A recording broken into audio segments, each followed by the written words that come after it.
দেখছেন নিউজ 7 দিন বাংলা, আর আমি সঙ্গে আছি অনুপ রক্ষিত।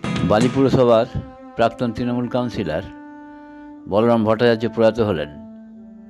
বুধবার সকালে বালির বাসভবনে প্রয়াত হন তিনি। মৃত্যুকালে তার বয়স হয়েছিল 66 বছর। দীর্ঘদিন ধরে বার্ধক্যজনিত রোগে ভুগছিলেন তিনি। 2013 সাল থেকে 2018 সাল পর্যন্ত বালি পুরসভার কাউন্সিলর ছিলেন বলরাম ভট্টাচার্য। কংগ্রেস ছেড়ে 1998 সালে তিনি তৃণমূলে যোগ দিয়েছিলেন। তিনি ছিলেন শ্রমিক নেতাও। তৃণমূলের শ্রমিক সংগঠনেরও তিনি নেতৃত্ব দিয়েছেন।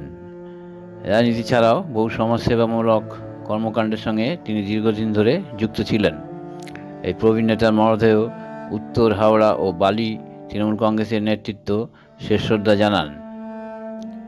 প্রতিবেদন নিউজ 7 দিন বাংলা।